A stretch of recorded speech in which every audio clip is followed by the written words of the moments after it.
black or blank screen on your Dell Latitude 7320 doesn't have to mean an expensive repair. Learn how to troubleshoot startup issues, repair Windows, and restore the boot process. A lot of errors pertain to this problem, and we're going to go ahead and jump into what should hopefully be a pretty straightforward process, guys. And we're going to go ahead and jump right into it. So first thing I'd recommend doing would be to actually go ahead and boot to the troubleshooting utility on Windows 11. So if you do a hard power off 3 times in a row, Windows should automatically attempt to launch the startup repair utility. And if it doesn't find anything, it will give you the option to select advanced settings, in which case it will take you to a screen that looks like this.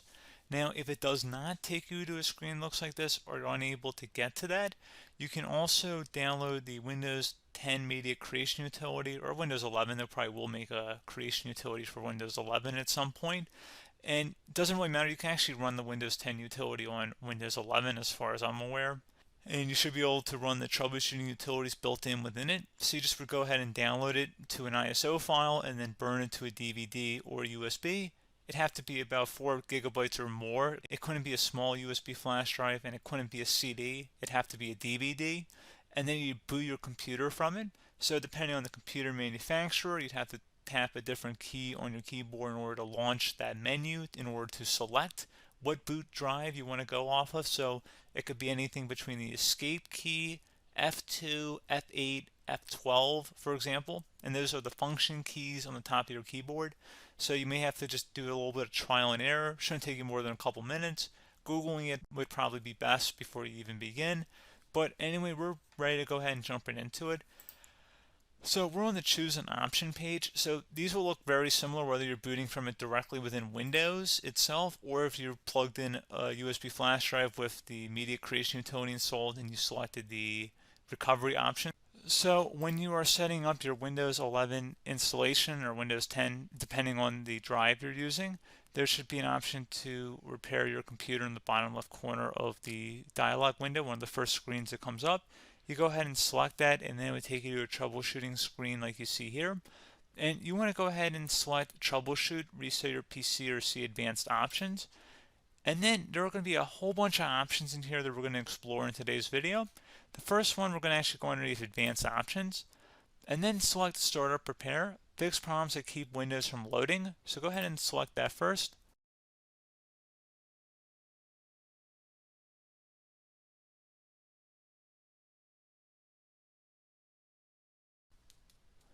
Okay, so you can see it could not repair our PC. That was our first option we could try.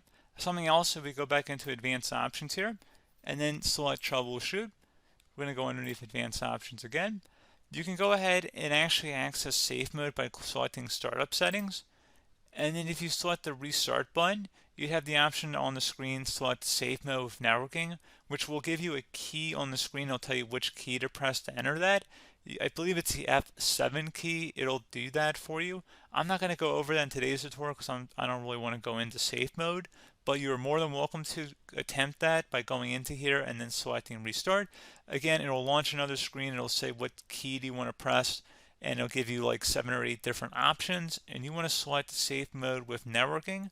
There's also an option for a command prompt too, but that's going to be something we're going to cover later in this video, and we don't even have to go through that in order to access it. So that's why I'm not going to really push for that, because unless you know exactly what's causing the problem, you probably don't need to go into safe mode. Unless you're trying to recover files, in which case then you definitely can go into safe mode, but we're trying to actually recover our computer here. So I hope that makes sense. Something else we can also try here as well would be to uninstall updates, remove recently installed quality or feature updates from Windows. So if you go ahead and select that, you can uninstall the latest quality updates, which generally is the more day-to-day updates. Feature updates are the less regularly released ones, like the big ones. I would equate it to service packs in like Windows 7 and Windows Vista and Windows XP. So larger updates that occur once or twice a year at most. And the quality updates are more just a regular update. So probably obviously depend, it'll take longer if you're going to try and uninstall the latest feature update versus quality update. And maybe you don't need to go back that far. So just giving you guys a couple of pointers with that.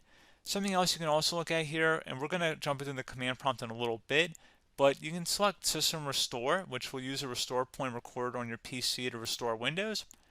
And this is something I would highly recommend here, guys. So select next. Assuming you have a restore point saved on your computer, you go ahead and select the most recently created one, and you'll select next, and then you'll select the drive. You shouldn't actually have to select the drive. You can scan for affected programs, but we're going to keep it all default here, and then we're going to select finish. So once started, system restore cannot be interrupted. Do you want to continue?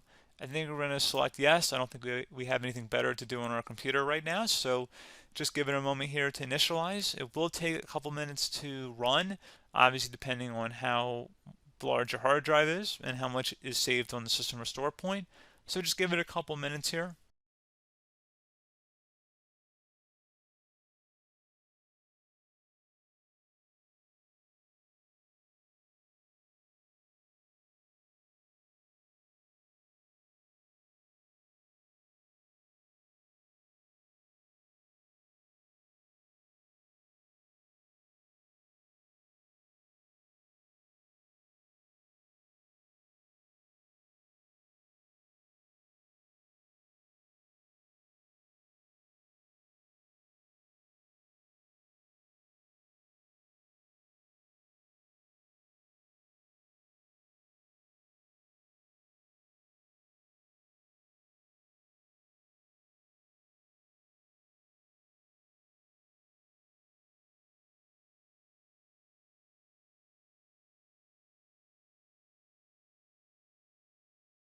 Okay, so you can see the system has been restored successfully. We're going to go over a couple different methods in addition to that if that did not work. So I'm just going to pause the video and we're going to start back on the recovery screen that we started with. Okay, so a couple other things we can try here too. If you go back into troubleshoot, you can select reset your PC, let you choose to keep or remove your personal files and then reinstalls Windows. You can select to keep my files, which will remove apps and settings but keeps your personal files. You can also select remove everything, which will remove all of your personal files, apps, and settings. So this is more of a factory reset, the second option here. First option, it should not delete all of your personal files. However, it will pretty much clear most of your programs. And keep in mind, there's no guarantee that your information, number one, is even still available and easily recoverable on your computer to the point that you actually would be able to recover anything. And the second point is that there's always a chance that it won't actually recover and it will just do a factory reset anyway. So there's no guarantee that actually would keep your files anyway. So I would recommend trying to get a recovery tool and backing that up first before selecting it anyway. But again, those are a couple different options. And then something else you can try here if you go back to the choose an option. Another option, if you go underneath choose an option and select troubleshoot, advanced options, and now select where it says command prompt. Okay, so the first thing we should do is type our main hard drive here. In most cases, it should be the C drive. So you just do a C colon and then hit enter on your keyboard. So once you're underneath the C drive, we're going to type in dir and then hit enter on your keyboard. It should have program files, users, and Windows all in there. That's how you know you're in the right directory.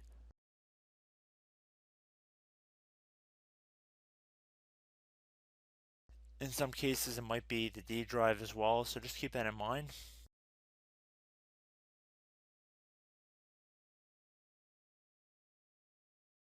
Next thing we're going to do is type in cd space / Windows / system 32 / config, and then you're going to hit enter on your keyboard.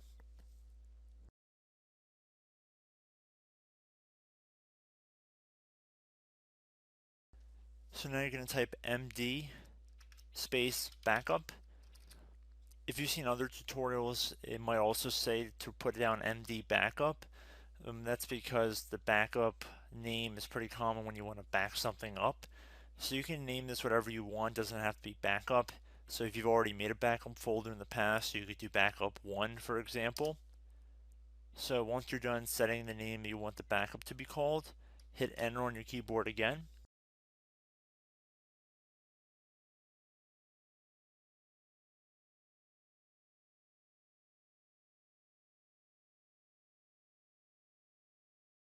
At this point you want to type copy, C-O-P-Y, space, then you want to do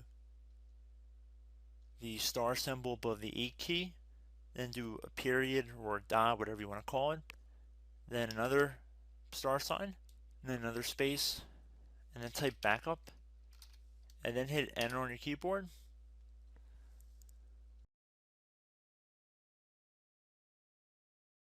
Now you want to type cd reg back, REGBACK, and then hit enter on your keyboard. So now that we are under the reg back, so now you want to type dir again, and then hit enter.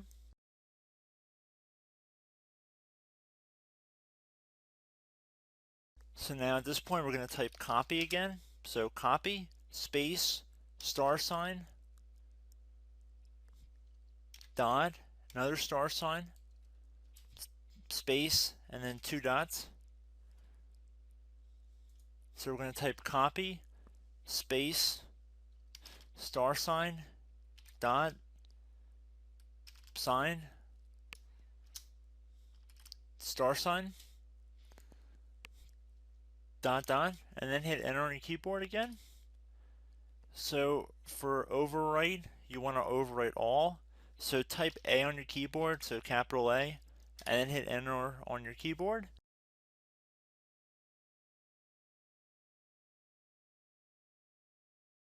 So at this point you should be good to go. You can close out of the command prompt window, and if you accidentally continue to Windows 10, you should be all set. So I hope one of these 3 or 4 different methods we went through in this tutorial helped you guys out. Again, I'm not sure if you guys heard me earlier, but try to go back into your safe mode if possible and uninstall any programs you know might be conflicting with the Windows startup if you can get into safe mode. So just keep that in mind. Something very simple like that could be blocking up everything. So again, I hope this tutorial helped you guys out, and I will catch you in the next tutorial. Goodbye.